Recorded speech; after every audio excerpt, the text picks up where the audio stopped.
आज का topic governor general व वायसराय है, जिसमें हम बंगाल के प्रथम गवर्नर से लेकर 1947 तक भारत के अंतिम गवर्नर जनरल लॉर्ड माउंटबेटन तक लगभग सभी इंपोर्टेंट गवर्नर जनरलों पर चर्चा करेंगे। ईस्ट इंडिया कंपनी के द्वारा भारत में अपनी पकड़ को मजबूत करने के इरादे से समय समय पर गवर्नर जनरल व वायसराय की नियुक्तियां की गई। इसी क्रम में ईस्ट इंडिया कंपनी ने सबसे पहले बंगाल पर अपना नियंत्रण बनाए रखने के लिए एक गवर्नर नियुक्त किया। बंगाल के प्रथम गवर्नर रॉबर्ट क्लाइव को बनाया गया। रॉबर्ट क्लाइव बंगाल के दो बार गवर्नर बने। एक बार 1758 से लेकर 1760, दूसरी बार 1764 से लेकर 1767 तक, 64 से लेकर 67 तक, और अंतिम गवर्नर वॉरेन हेस्टिंग को बनाया गया, जो बंगाल के अंतिम गवर्नर थे।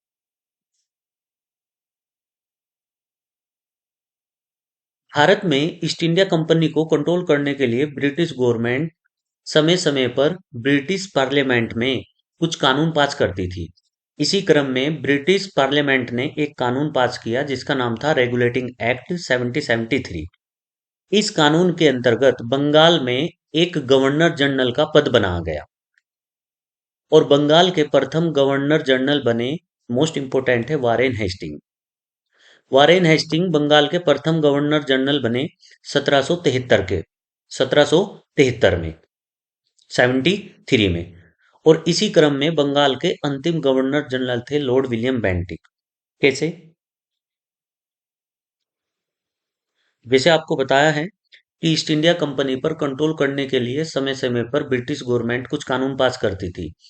तो जैसे 1773 का रेगुलेटिंग एक्ट पास किया गया, इसी तरह से एक कानून बनाया गया, चार्टर एक्ट 1833। इस कानून के द्वारा बंगाल के गवर्नर जनरल को भारत का गवर्नर जनरल बनाया गया।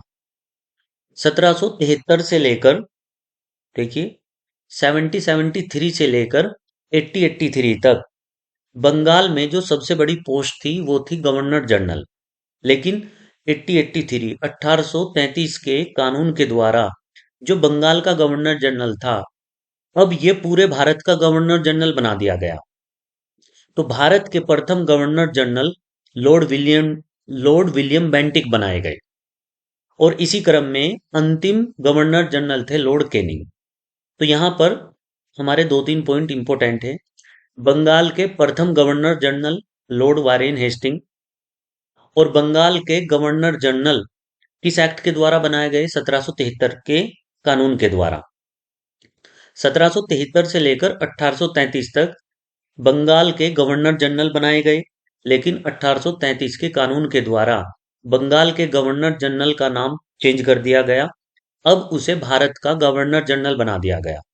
तो 1833 के बाद जो गवर्नर जनरल है उनके नाम के आगे लगेगा कि भारत का गवर्नर जनरल, और भारत का प्रथम गवर्नर जनरल बनाया गए लॉर्ड विलियम बेंटिक को। भारत शासन अधिनियम 1858। इस कानून के द्वारा गवर्नर जनरल का नाम बदलकर भारत का वायसराय कर दिया गया। समय समय पर जो कानून थे उसमें कोई ना कोई पॉइंट कर चेंज होता गया। तो 1858 में जो गवर्नर जनरल था उसका नाम बदलकर भारत का वायसराय कर दिया गया। तो भारत के प्रथम वायसराय बने लॉर्ड कैनिंग और इसी क्रम में भारत के अंतिम गवर्नर जनरल या वायसराय थे लॉर्ड माउंटबेटन। यहाँ आप लोगों को एक पॉइंट याद रखना है कि 1858 से लेकर 1947 तक यहाँ पर गवर्नर जनरल और वायसराय दोनों नाम साथ साथ चलते रहे, यानी कि गवर्नर जनरल भी नाम बोला गया और वायसराय भी। तो इसी क्रम में भारत के अंतिम गवर्नर जनरल या वायसराय थे लॉर्ड माउंटबेटन 15 अगस्त 1947 को। तो जब देश आजाद हो गया तो भारत के प्रधानमंत्री जवाहरलाल नेहरू ने जो लॉर्ड माउंटबेटन थे उन्हें ही कुछ समय के लिए स्वतंत्र भारत का पहला गवर्नर जनरल बनाया। वो इसलिए बनाया गया क्योंकि देश नया नया आजाद हुआ था और भारतीय नेताओं को देश को चलाने का अनुभव नहीं था। तो लॉर्ड माउंटबेटन को कुछ समय तक स्वतंत्रता के बाद भी भारत का गवर्नर जनरल बनाया गया। लेकिन उनके नाम के सामने क्या अचीवमेंट लग गया? स्वतंत्र भारत के प्रथम वायसराय या स्वतंत्र भारत के प्रथम governor general Lord Mountbatten. British Bharat के, ब्रिटिश मतलब क्योंकि देश गुलाम था, हम 15 अगस्त 1947 से पहले बता रहे हैं। ब्रिटिश भारत के अंतिम गवर्नर जनरल लॉर्ड माउंटबेटन। 15 अगस्त 1947 को देश आजाद हो गया और लॉर्ड माउंटबेटन को ही भारत का गवर्नर जनरल बनाया गया। तो इनके नाम के सामने क्या अचीवमेंट लग गया कि स्वतंत्र भारत के प्रथम स्वतंत्र स्वतंत्र भारत के प्रथम viceroy Lord Mountbatten, first viceroy of free India Lord Mountbatten. और लॉर्ड माउंटबेटन के बाद भारत के एक व्यक्ति श्री राजगोपालाचारी को, चक्रवर्ती राजगोपाली को भारत का वायसराय बनाया गया देश की आजादी के बाद। तो इनके नाम के सामने क्या अचीवमेंट लग जाएगा कि सी राजगोपालाचारी प्रथम भारतीय हैं जो वायसराय बने, और इन्हीं के साथ लग जाएगा अंतिम भारतीय वायसराय सी राजगोपालाचारी, क्योंकि इन्हीं के पद पर रहते हुए वायसराय का पद समाप्त कर दिया गया भारत से। तो लॉर्ड माउंटबेटन के साथ भी दो अचीवमेंट है कि ये ब्रिटिश भारत के अंतिम गवर्नर जनरल या वायसराय थे लॉर्ड माउंटबेटन। स्वतंत्र भारत के प्रथम viceroy Lord Mountbatten, first viceroy in free India. स्वतंत्र भारत के प्रथम वायसराय लॉर्ड माउंटबेटन, और माउंटबेटन के बाद भारत के चक्रवर्ती राजगोपालाचारी वायसराय बने। इनके सामने भी दो अचीवमेंट है कि भारत के, अगर हम पूछें कि स्वतंत्र भारत के प्रथम भारतीय वायसराय सी राजगोपालाचारी, और स्वतंत्र भारत के अंतिम भारतीय वायसराय सी राजगोपालाचारी, क्योंकि इन्हीं के पद पर रहते हुए ये पद समाप्त कर दिया गया। इसके बाद भारत में वायसराय का पद 24 जनवरी 1950 को, वायसराय का पद समाप्त कर 24 जनवरी 1950 में डॉक्टर राजेंद्र प्रसाद को भारत का प्रथम राष्ट्रपति बना दिया गया, क्योंकि जो वायसराय के पद था वो भारत में राष्ट्रपति के इक्वल माना जाता है। तो वायसराय के स्थान पर क्या शब्द लाया गया कि भारत के राष्ट्रपति। और जितने भी वायसराय हैं अभी हम आगे पढ़ेंगे, उनमें सबसे लंबा कार्यकाल लॉर्ड लिनलिथगो का रहा है, जो 1936 से लेकर 1936 के 43 यानी लगभग 9 साल तक लॉर्ड लिनलिथगो भारत के वायसराय रहे हैं। इनका सबसे लंबा कार्यकाल है। अच्छा, यहाँ पर जो शब्द लग रहा, मैं बार बार लगा रहा हूँ लॉर्ड। लॉर्ड का मतलब है जैसे यहाँ पर हम श्री या श्रीमान लगाते हैं, तो इसी तरह से इन गवर्नर जनरलों के नाम के सामने शब्द लगता था लॉर्ड। लॉर्ड मतलब भगवान के तौर पर।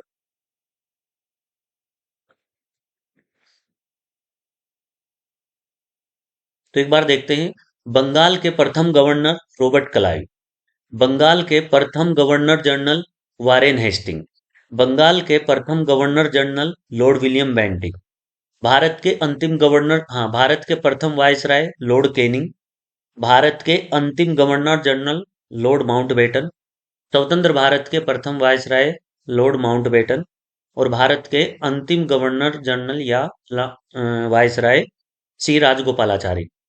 अच्छा, यहाँ पर आप लोगों को कंफ्यूज नहीं होना है गवर्नर जनरल और वायसराय में।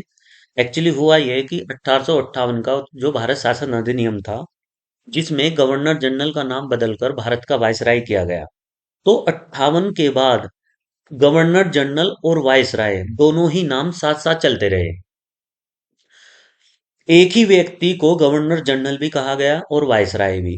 तो जब एक व्यक्ति, उस समय यदि हम बात करें तो भारत प्रांतों में, प्रांत मतलब राज्यों में बटा था, और भारत में कुछ देसी रियासतें, प्रिंसली स्टेट थी। जो देसी रियासतें थी उनका कोई कर्ता धर्ता राजा महाराजा होता था। तो जब यही व्यक्ति देसी रियासतों के साथ कोई समझौता करता था, यानी राजा महाराजाओं के साथ कोई ट्रीटी या संधि करता था, तो उस समय उसे कहा जाता था वायसराय। और जब एक यही व्यक्ति भारत में जो राज्य थे, प्रांत, जब उनका काम देखता था तो उसे कहा जाता था गवर्नर जनरल। तो यदि हम बात करें कि गवर्नर जनरल का नाम बदलकर वायसराय किया गया 1858 में, इसके समय केनिंग के समय। तो भारत के प्रथम वायसराय बने लॉर्ड केनिंग। तो यहाँ पर केनिंग वायसराय भी हैं और गवर्नर जनरल भी। जब केनिंग साहब किसी राजा महाराजा के साथ या देसी रियासत रियासत के साथ कोई समझौता करते हैं तो उस समय कहा जाएगा वायसराय। और जब वो किसी प्रांत या राज्य का काम देखेंगे उस समय कहा गया था उन्हें गवर्नर जनरल। तो यहाँ 58 के बाद से वायसराय और गवर्नर जनरल ये दोनों नाम साथ साथ चलते रहे। तो इसलिए यदि हम लॉर्ड माउंटबेटन को गवर्नर जनरल या वायसराय कहें तो दोनों ही सही है। तो माउंटबेटन को हम ये भी कह सकते हैं कि ब्रिटिश भारत के अंतिम गवर्नर जनरल या ब्रिटिश भारत के अंतिम वायसराय। तो दोनों ही पॉइंट सही होगा। और जब देश आजाद हो गया तो यहाँ भी वायसराय या गवर्नर जनरल ये नाम दोनों चलते रहे। तो आइए अब कुछ गवर्नर जनरलों की डिटेल देखते हैं, डिटेल से पढ़ते हैं कि इनके main main point, important point क्या है। तो पहला हमारा वारेन हेस्टिंग 1774 से 85। रेगुलेटिंग एक्ट 1773 द्वारा वारेन हेस्टिंग को बंगाल का प्रथम गवर्नर जनरल बनाया गया। ये बात हमने अभी आपको बताई है ऊपर। इनके कार्यकाल में 1772 में राजस्व बोर्ड का गठन किया गया। Next, very very most important, 1774 में कलकत्ता में एक सुप्रीम कोर्ट की स्थापना की गई जिसके मुख्य न्यायाधीश एलिजा इम्पे बनाए गए। अच्छा, यहाँ पर कई एग्जामों में क्वेश्चन आया है कि किस एक्ट के द्वारा पहली बार सुप्रीम कोर्ट की स्थापना की गई।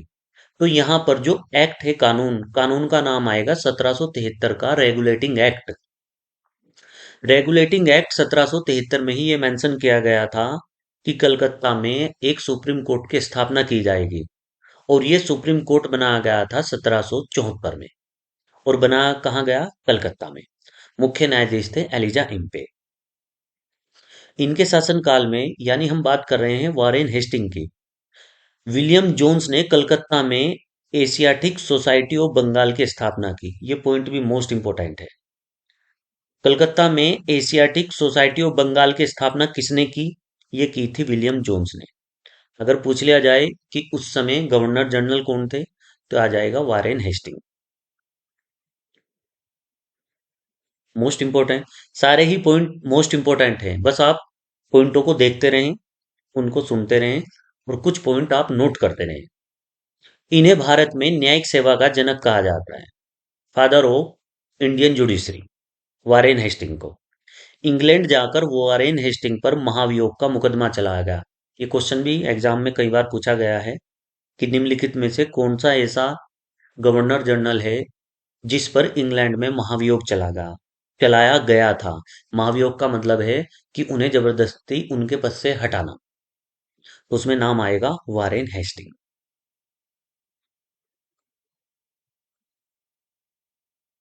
नेक्स्ट गवर्नर जनरल है लॉर्ड कॉर्नवालिस, 1786 से लेकर 93 तक। इन्होंने दास प्रथा पर रोक लगाई।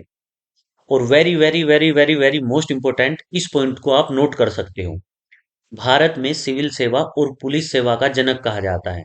भारत में जो सिविल सर्विसेज और इंडियन पुलिस सर्विसेज है उनको शुरू करने का श्रेय कॉर्नवालिस को ही जाता है।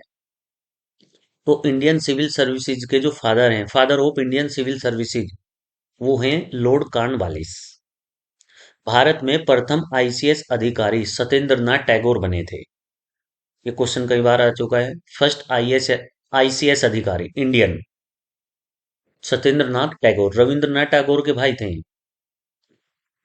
ये भी इंपॉर्टेंट है। 1793 में 1793 में इन्होंने अस्थाई यानी कि बंदोबस्त जमींदारी प्रथा लागू की थी।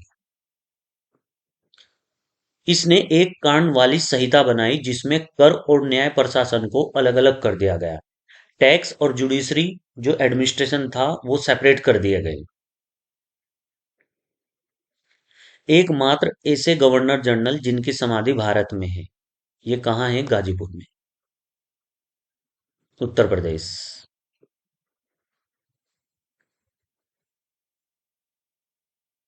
नेक्स्ट है लॉर्ड वेलेजली, 1798 से 1805, 1805 तक। Very good. 37 वर्ष की आयु में गवर्नर जनरल बने। इन्होंने सहायक संधि प्रणाली लागू की। कलकत्ता में आईसीएस अधिकारियों को प्रशिक्षण देने के लिए, वेरी गुड, एक फोर्ट विलियम कॉलेज बनाया। जो आईसीएस अधिकारी होते थे उनको ट्रेनिंग देने के लिए कहाँ, कलकत्ता में एक ट्रेनिंग सेंटर बना जिसका नाम था फोर्ट विलियम कॉलेज। चलो देख लेते हैं। Lord Minto. अच्छा, बीच बीच में हम कुछ गवर्नर जनरलों के बारे में आपसे कोई डिस्कशन नहीं कर रहे हैं। हम सिर्फ कुछ इंपोर्टेंट ही गवर्नर जनरलों के बारे में आपसे डिस्कशन कर रहे हैं। Lord Minto.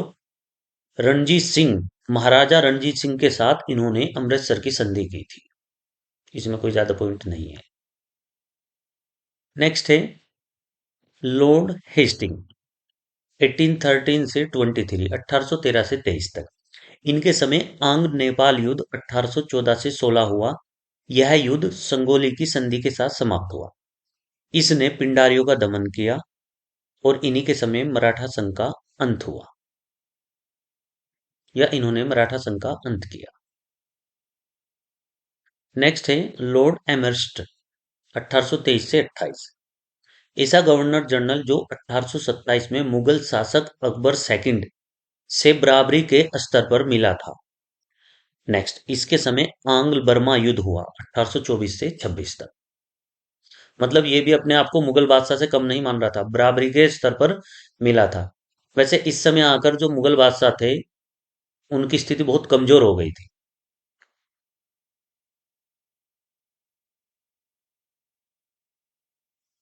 यहाँ पर है भारत के गवर्नर जनरल। अभी तक जो हमने पढ़े हैं वो पढ़े हैं बंगाल के गवर्नर जनरल, और अब है हमारे भारत के गवर्नर जनरल। और पहला है लॉर्ड विलियम बेंटिक। वैसे तो बता दिया है आपको कि सारे ही पॉइंट मोस्ट इंपोर्टेंट हैं, लेकिन क्वेश्चन कई बार आया हुआ है। 2023 में यूपीएससी में तो ये क्वेश्चन ही पूछ लिया था, स्टेटमेंट में दिया था। और स्टेटमेंट में था कि 1833 के एक्ट के द्वारा भारत में पहले governor general Lord William Bentinck बनाए गए। तो स्टेटमेंट बिल्कुल सही था। तो पहला पॉइंट है कि ये भारत के प्रथम गवर्नर जनरल हैं। नेक्स्ट पॉइंट, सती प्रथा और ठगी प्रथा का इन्होंने अंत किया था भारत में। कोलकाता में मेडिकल कॉलेज बनवाया। 1834 में अव्यवस्था का आरोप लगाकर मैसूर राज्य को इन्होंने ब्रिटिश राज्य में मिला लिया। नेक्स्ट, पहली बार संभागीय आयुक्तों की नियुक्ति की गई। जो आज मंडल पर कमिश्नर हैं उन्हें ही संभागीय आयुक्त कहा जाता था। भारत में अंग्रेजी को इन्होंने शिक्षा का माध्यम बनाया। मतलब भारत में जो एजुकेशन है इन्होंने अंग्रेजी को उसका बेस बनाया।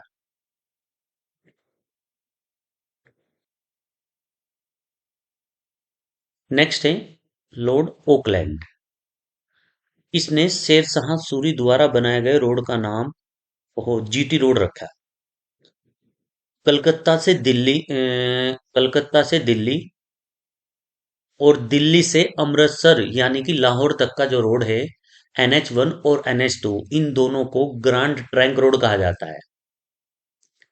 जो कलकत्ता से दिल्ली तक है उसे कहा जाता था NH2, और दिल्ली से जो आपका अंबाला अमृतसर लाहौर होते हुए जो रोड था उसको बोला जाता था NH2।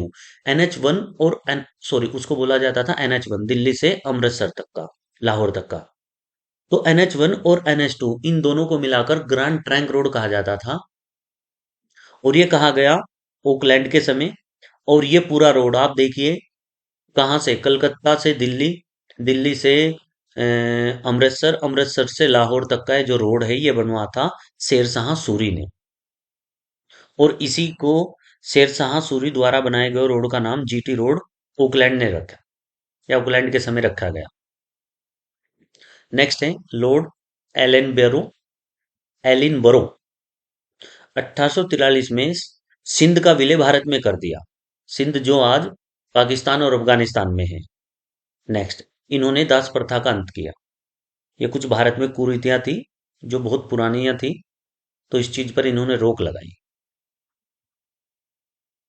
नेक्स्ट है लॉर्ड डलहौजी। 1852 में 1852 में पंजाब पर अधिकार किया और सिक्किम को भारत में मिला। नेक्स्ट, राज्य हड़प नीति शुरू की। ये क्वेश्चन कई बार आ चुका है कि किस गवर्नर जनरल ने पहली बार राज्य हड़प नीति शुरू की।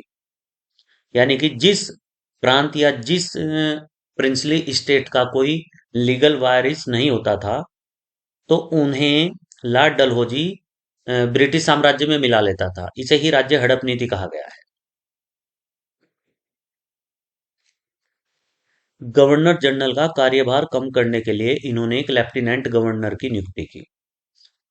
1854 में चार्ल्स वुड डिस्पेच पारित किया। ये एजुकेशन से रिलेटेड एक कानून था।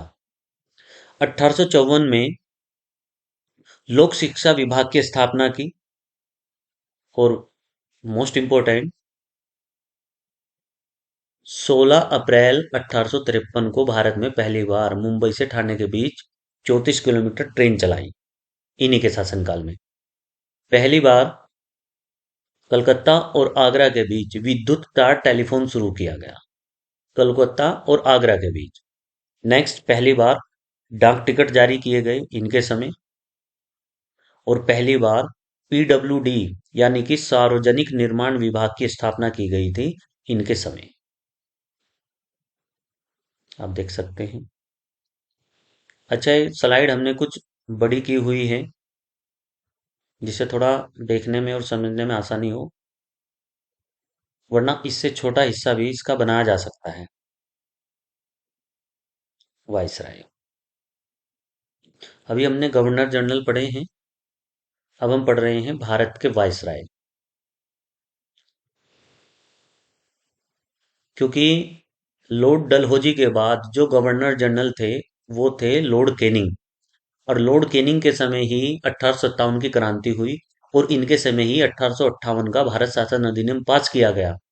और 1858 के अधिनियम में ही गवर्नर जनरल का नाम बदलकर वाइसराय किया गया। तो लॉर्ड कैनिंग गवर्नर जनरल भी थे और इन्हीं के समय इनका नाम लॉर्ड गवर्नर जनरल के साथ साथ वाइसराय किया गया। तो आइए पॉइंट देखते हैं। भारत के प्रथम वाइसराय क्यों, अभी बताते हैं। इनके शासनकाल में क्या क्या उपलब्धि हुई। 1857 की क्रांति हुई। 1857 की क्रांति के बाद जब लगभग एक साल में उस पूरी क्रांति को दबा दिया गया, तो ब्रिटिश गवर्नमेंट को यह लगने लगा कि अब ईस्ट इंडिया कंपनी भारत को कंट्रोल नहीं कर पाएगी। तो ब्रिटिश गवर्नमेंट ने एक कानून पास किया 1858 का इंडियन गवर्नमेंट एक्ट, भारत शासन अधिनियम। तो उसमें दो तीन पॉइंट हैं। एक पॉइंट ये है कि भारत से ईस्ट इंडिया कंपनी का कंट्रोल समाप्त कर दिया गया और अब सीधे ब्रिटिश क्राउन, क्राउन मतलब राजा, राजा मतलब सम्राट, कि भारत के ऊपर अब सीधा ब्रिटिश क्राउन यानी कि सम्राट का कंट्रोल होगा, कि अब भारत के ऊपर कंट्रोल करेंगे सम्राट। और इसी 1858 के भारत शासन अधिनियम में ये मेंशन किया गया कि भारत के गवर्नर जनरल का नाम बदलकर वाइसराय किया जाए या वाइसराय कर दिया गया। तो 1858 की क्रांति के समय भारत में गवर्नर जनरल थे लॉर्ड कैनिंग, 57 की। तो जिस समय क्रांति दबा दी गई तो उस समय गवर्नर जनरल भी थे लॉर्ड कैनिंग। तो इनके समय ही 1858 का अधिनियम पास किया गया। और उसी कानून में क्या मेंशन किया गया कि जो गवर्नर जनरल है अब उसे वायसराय कहा जाएगा। तो वाय गवर्नर जनरल भी लॉर्ड कैनिंग ही थे और इन्हें ही इनके पद पर रहते हुए इन्हें वायसराय बना दिया गया। यानी अब लॉर्ड कैनिंग दोनों काम करेंगे, वायसराय का भी और गवर्नर जनरल का भी। नेक्स्ट, लंदन विश्वविद्यालय की तर्ज पर 1857 में भारत में मुंबई, कलकत्ता, मद्रास में विश्वविद्यालयों की स्थापना की गई। ये क्वेश्चन भी आया हुआ है। एक साथ तीन विश्वविद्यालय बनाए गए, यूनिवर्सिटी बनाई गई। नेक्स्ट, भारत में ये जो हमने आपको अभी पॉइंट बताया, ईस्ट इंडिया कंपनी का शासन समाप्त करके ब्रिटिश सरकार का शासन शुरू किया गया। नेक्स्ट, 1856 में विधवा पुनर्विवाह अधिनियम पास किया गया। नेक्स्ट इंपोर्टेंट है, 1861 में इंडियन पेनल कोड, भारतीय दंड संहिता बनाई गई। ध्यान रखना, भारत में आज भी जो आईपीसी की धारा है या जो आईपीसी लागू की गई है, उसमें अभी कुछ धाराओं के नाम चेंज किए हैं बस सरकार ने, लेकिन आज भी जो भारतीय दंड संहिता है वो यही लागू चल रही है जो 1861 में लॉर्ड केनिंग के समय भारत में लागू की गई थी। आज भी सारे कानून वही हैं जो 1861 में बनाए गए थे। और पहली बार 1861 में एक 1861 से लेकर टू यानी 61 से 62 तक भारत में पहली बार बजट पेश किया, और बजट पेश किया था जेम्स विल्सन ने। इसलिए जेम्स विल्सन को भारत में फादर ऑफ बजट कहा जाता है। लेकिन उस समय गवर्नर जनरल थे लॉर्ड केनिंग। और यहीं पर एक पॉइंट छूट गया है, मोस्ट इंपोर्टेंट है।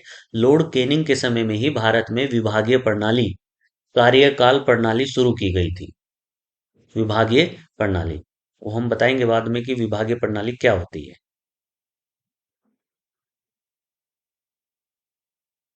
नेक्स्ट, जॉन लॉरेंस, 64 से 68 तक। केनिंग के बाद John Lawrence governor general viceroy बने। 1865 में भारत और यूरोप के बीच प्रथम टेलीग्राफ सेवा शुरू की गई। तो अच्छा जीके का पॉइंट है कि प्रथम टेलीग्राफ सेवा कब शुरू की गई? 1865 में। कहाँ? भारत और यूरोप के बीच। ये मैं क्वेश्चन बता रहा हूँ कि क्वेश्चन इस तरह से आते हैं। किसके समय? जॉन लॉरेंस के समय। नेक्स्ट है लॉर्ड मेयो, 1869 से लेकर 72 तक। पॉइंट है, भारत में पहली बार आंशिक जनगणना शुरू की गई 1872 में। क्वेश्चन कई बार आ चुका है कि भारत में पहली बार जनगणना किस गवर्नर जनरल के समय शुरू की गई, फर्स्ट टाइम। तो वो थे लॉर्ड मे। अब ये देखिए, शानो शौकत, 1872 में राजकुमारों के अध्ययन के लिए अजमेर में मेयो कॉलेज की स्थापना की गई। ये कॉलेज आज भी है। और भारत के जो रईस, पॉलिटिशियन के बच्चे और जो हीरो हीरोइनों के बच्चे हैं वो आज भी इसी स्कूल में पढ़ते हैं, अजमेर में मेयो कॉलेज। भारत का सबसे महंगा कॉलेज है अभी। सिंधिया इसी स्कूल में पढ़ा है। अरे अरे, पोर्ट ब्लेयर में इनकी हत्या कर दी गई। कई बार क्वेश्चन आ चुका है कि कौन सा गवर्नर जनरल था जिनकी पोर्ट ब्लेयर में हत्या कर दी गई, या लॉर्ड मेयो की हत्या कहाँ की गई? तो इसमें आएगा पोर्ट ब्लेयर। नेक्स्ट है लॉर्ड लिटन,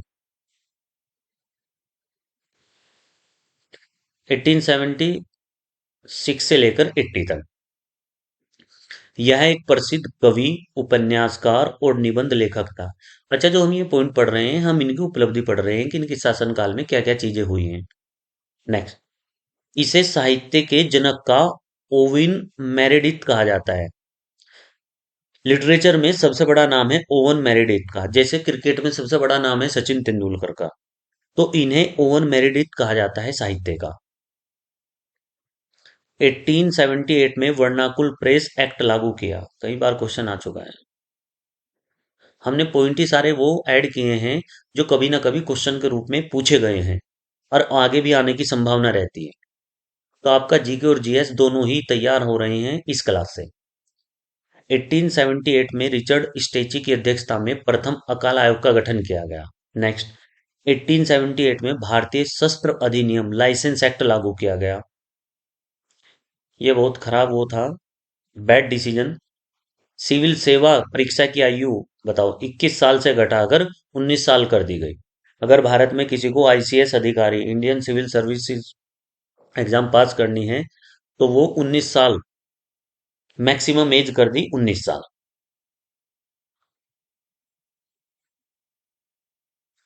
नेक्स्ट, 1 जनवरी 1877 1877 को प्रथम दिल्ली दरबार का आयोजन किया गया। दो बार दिल्ली दरबार का आयोजन किया गया था। एक बार तो 1903 में, दूसरे दिल्ली दरबार का आयोजन करजन के समय, और एक बार 1911 में। ये मिश्रा जी कहाँ से आ गए? दिल्ली दरबार का आयोजन होर्डिंग हेड सेकंड के समय।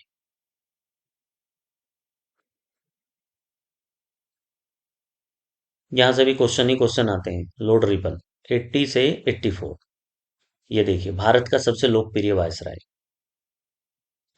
नेक्स्ट, इसने कहा, मेरा मूल्यांकन मेरे कार्यों से करना, शब्दों से नहीं।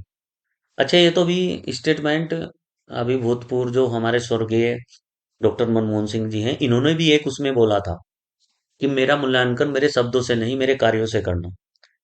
तो इन भाई साहब ने भी बोला है, लॉर्ड रिपन ने, कि मेरा मूल्यांकन मेरे कार्यों से करना, शब्दों से नहीं। बात तो सही है, क्योंकि इन्होंने देश के लिए काम बहुत किए हैं। देखिए, आप इतना इन पॉइंटों को पढ़िए, हम थोड़ा सा कलर चेंज कर लेते हैं।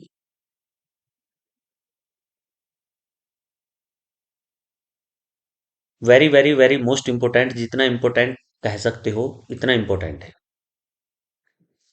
इसे स्थानीय हाईलाइट कर देते हैं। लॉर्ड रिपन को स्थानीय स्वशासन का जनक कहा जाता है। और क्वेश्चन कई बार आ चुका है कि भारत में father of local self government, स्थानीय स्वशासन का जनक किसे कहा जाता है?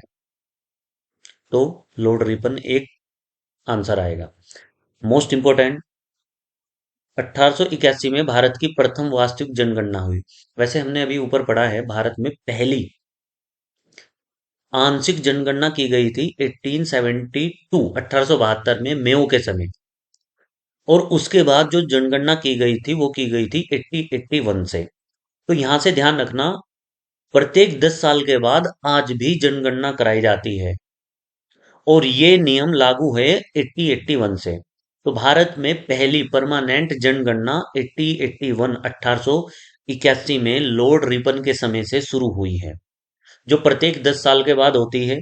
और वो आज, ये रूल आज भी भारत में लगा हुआ है, यानी इसी रूल को आज भी फॉलो किया जाता है। प्रत्येक 10 साल के बाद जनगणना कराई जाती है, और ये शुरू हुई है 1881 से। प्रथम फैक्ट्री एक्ट बना। नेक्स्ट, 1882 में प्राथमिक शिक्षा से संबंधित हंटर कमीशन बनाया गया। ये पूछा जाता है, हंटर कमीशन किससे रिलेटेड है? तो ये प्राथमिक शिक्षा से संबंधित है। दूसरा, किसने बनाया था या स्थापना किसने की? तो रिपन इसमें आंसर आ जाएगा। नेक्स्ट, 1882 में वर्नाकुल प्रेस एक्ट लागू, सॉरी, समाप्त किया, जो लॉर्ड लिटन ने शुरू किया था। प्रेस सेंसरशिप लागू कर दी गई थी, कि जो भी समाचार पत्र, न्यूज़पेपर में कोई भी पॉइंट या कोई भी न्यूज छापी जाएगी, तो उससे पहले वहां के जिला मजिस्ट्रेट से अनुमति लेनी होगी। ये लागू किया था लॉर्ड लिटन ने, प्रेस सेंसरशिप। तो इस चीज को खत्म किया था लॉर्ड रिपन ने। काम तो इन्होंने बहुत किए हैं भारत के लिए। नेक्स्ट, 1884 में एल्बर्ट बिल विवाद हुआ। ये एल्बर्ट बिल विवाद ये था कि इसने भारतीय जो जज थे, न्यायिक सेवा के सदस्य, उन्हें अंग्रेजों, यानी कि यूरोप के जो सदस्य थे, या ये कह सकते हैं कि जो भारतीय जज थे, उन्हें अंग्रेजों के ऊपर भी केस सुनने का अधिकार दे दिया। मतलब अंग्रेजों के ऊपर यदि कोई कार्यवाही या कोई केस चल रहा है, तो उसमें जज कोई भारत का हो सकता है, इंडियन हो सकता है। तो ये था एल्बर्ट वील। लेकिन जो अंग्रेज जज थे, उन्होंने इस चीज का विरोध किया कि हम अंग्रेज जज हैं, तो हम सिर्फ अंग्रेजों के भी मुकदमे सुनेंगे, अंग्रेजों का कोई मुकदमा कोई भारतीय न्यायाधीश या कोई भारतीय जज नहीं सुनेगा। तो ये था एल्बर्ट बिल विवाद। नगरों में नगर पालिकाओं का गठन किया, इन्होंने ही किया था, इसलिए इन्हें स्थानीय स्वशासन का जनक कहा जाता है।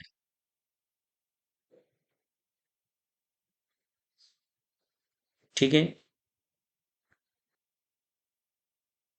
नेक्स्ट है लॉर्ड डफरिन, 1884 से 88। किसानों के हितों की रक्षा करना, बंगाल में टेनेसी एक्ट लागू किया, जमींदार किसानों की जमीन नहीं हड़प सकते हैं।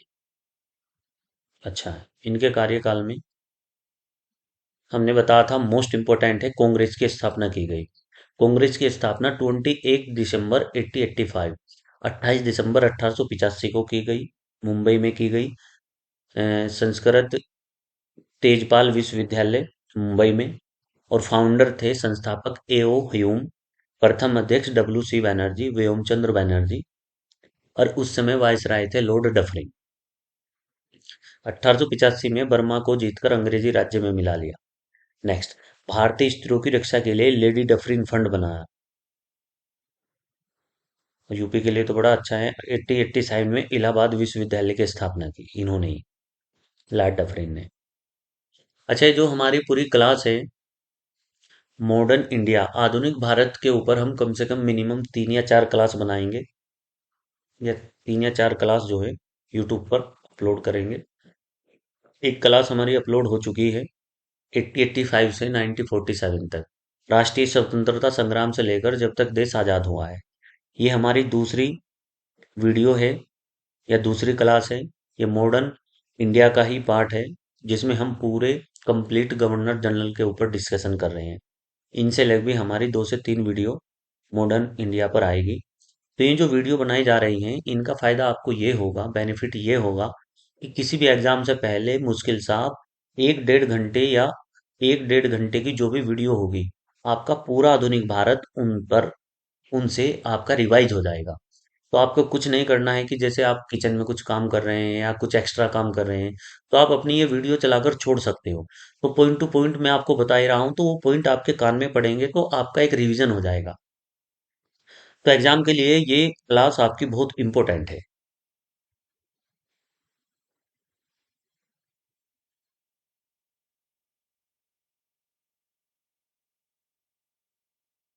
नेक्स्ट, लेंस डाउन,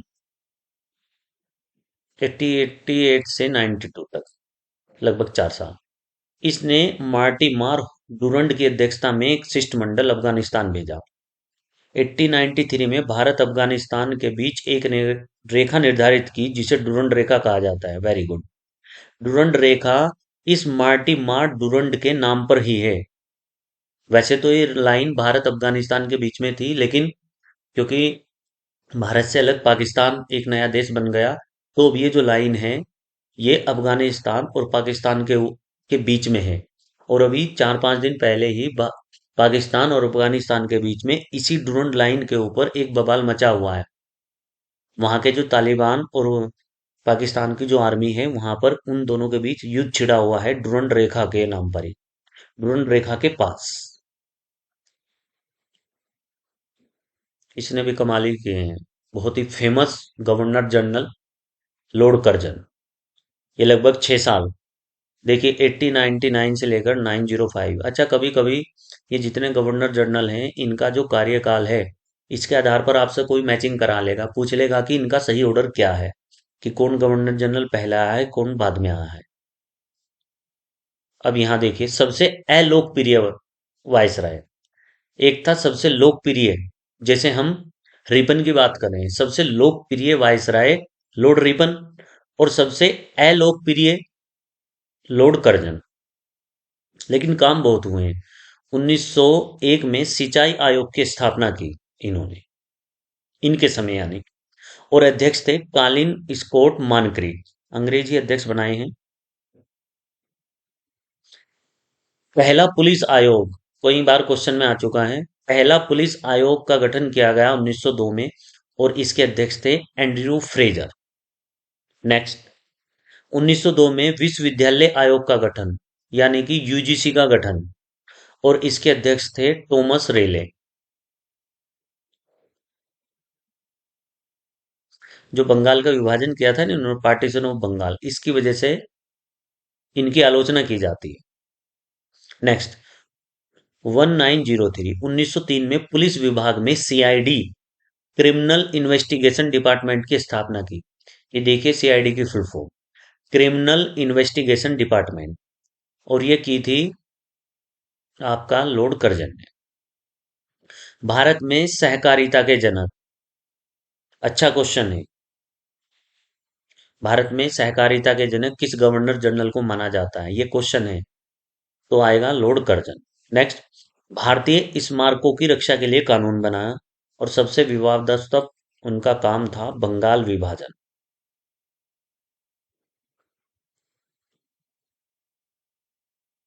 नेक्स्ट है लॉर्ड मिंटो,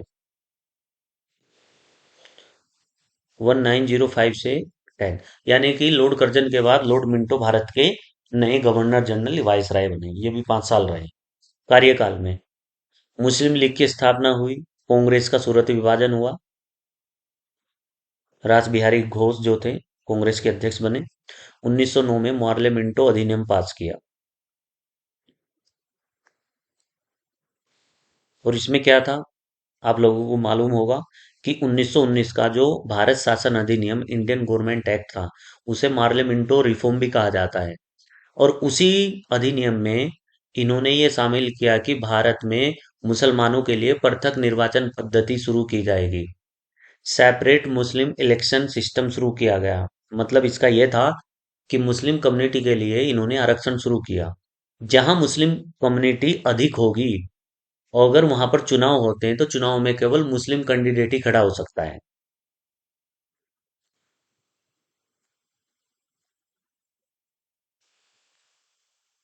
नेक्स्ट, कपिल त्यागी।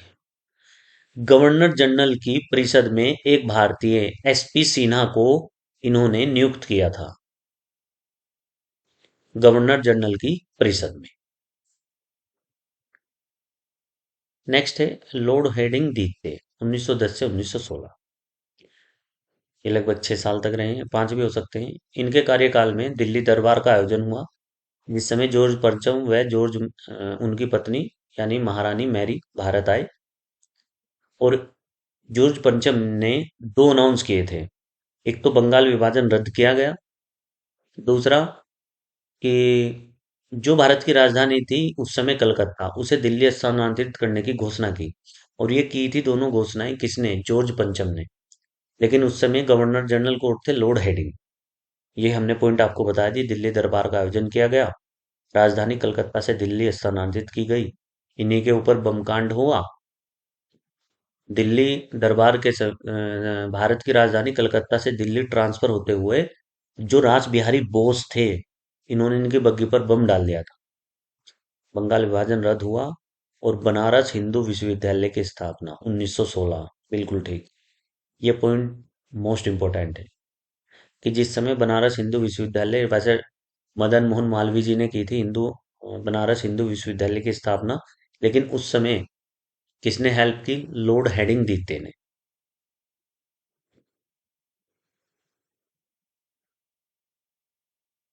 नेक्स्ट है चेम्सफोर्ड। इनके कार्यकाल में रोलेट एक्ट पास हुआ। नेक्स्ट जलियांवाला बाग हत्याकांड हुआ, खिलाफत व असहयोग आंदोलन शुरू हुआ। और भारत शासन अधिनियम 1919 इन्हीं के शासनकाल में पास हुआ, इंडियन गवर्नमेंट एक्ट 1919। ये क्वेश्चन भी अभी पूछा जा रहा है, कहीं का एग्जाम में आ चुका है कि जलियांवाला बाग हत्याकांड के समय गवर्नर जनरल कौन थे, तो उसमें आएगा जेम्स फोर्ड।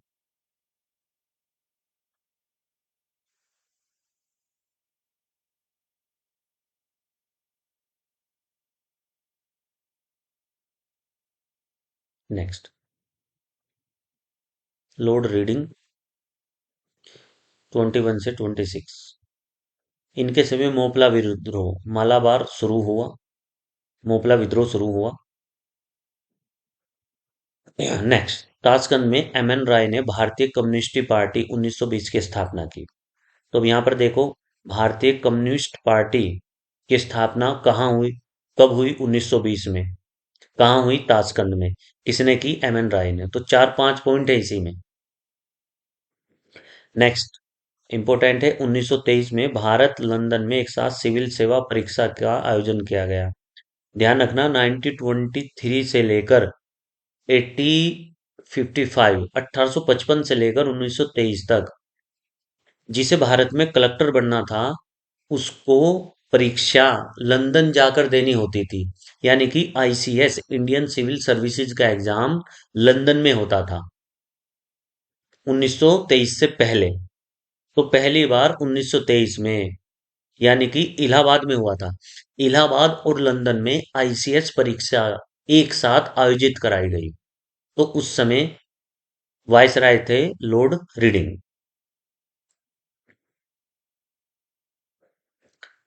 हाँ, इन्हीं के समय काकोरी एक्शन कांड हुआ, काकोरी एक्शन हुआ।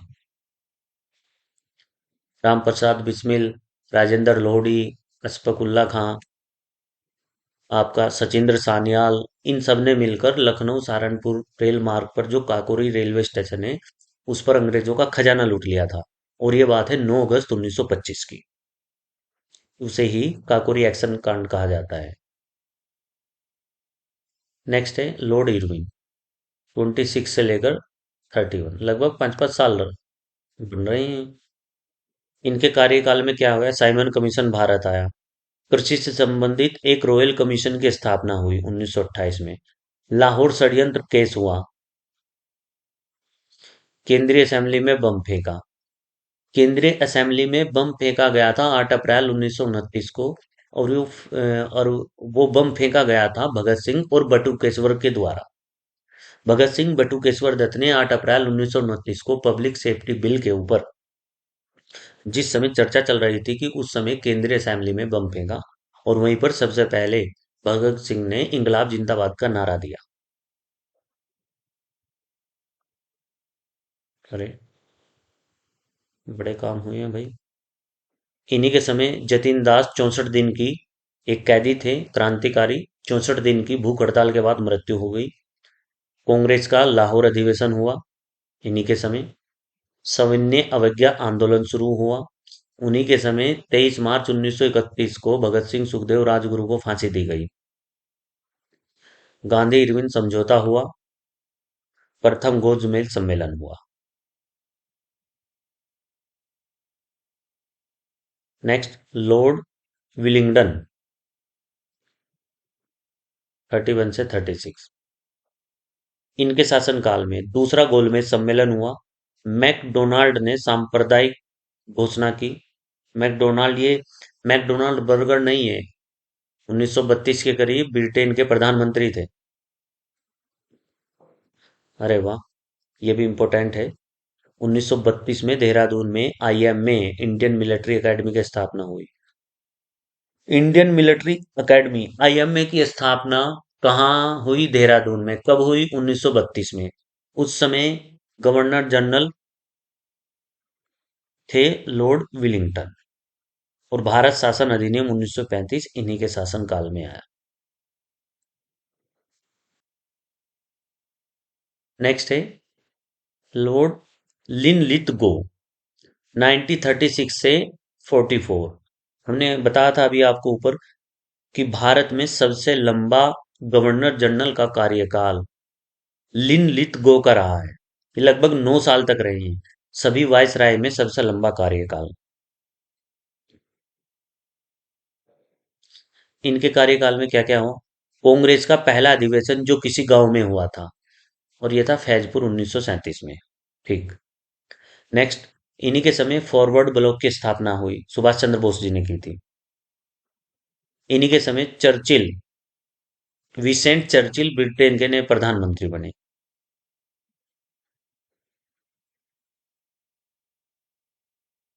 क्रिप्स मिशन भारत आया 1942 में, 1942 में। ठीक।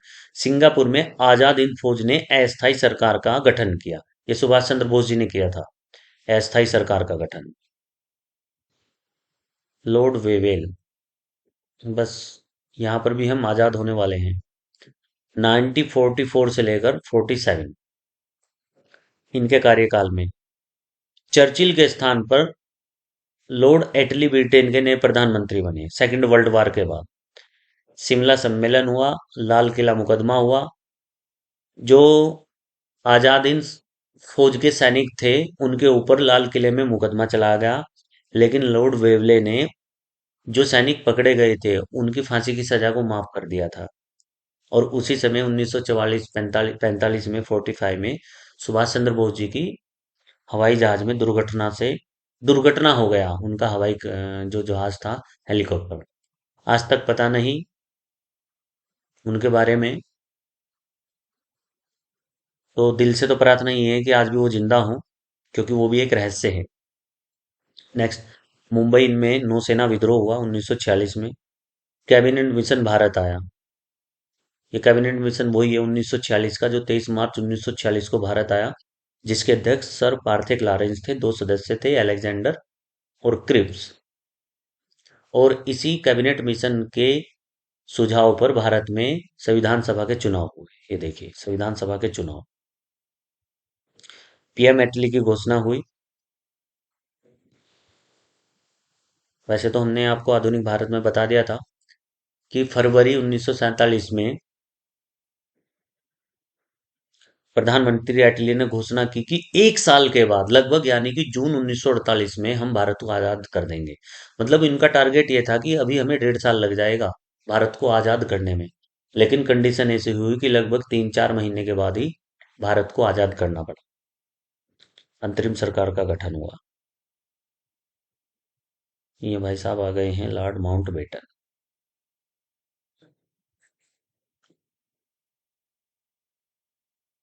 1947 से 48, मार्च 1947 को लॉर्ड माउंटबेटन को ब्रिटिश भारत का अंतिम गवर्नर जनरल बनाकर भारत भेजा गया। ठीक, 3 जून को इन्होंने भारत विभाजन की योजना पेश की।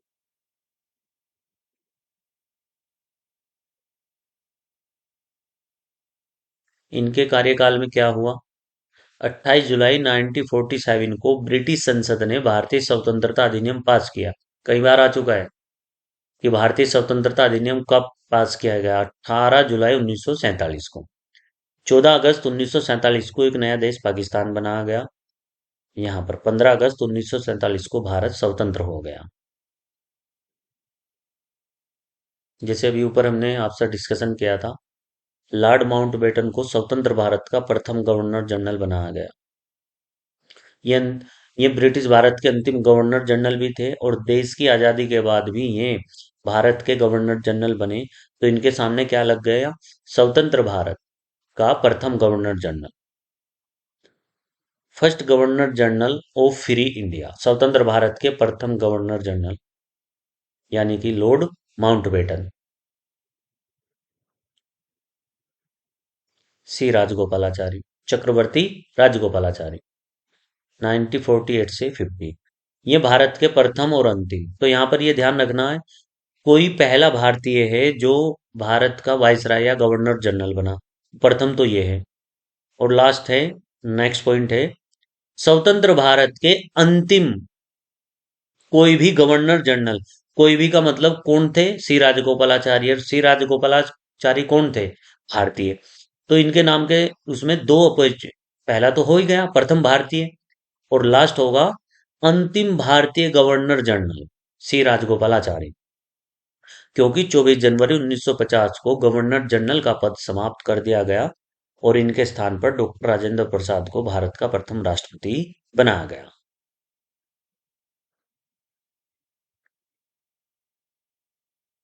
आप लोगों के लिए क्वेश्चन है, क्वेश्चन ये है कि निम्नलिखित कथनों पर विचार करें।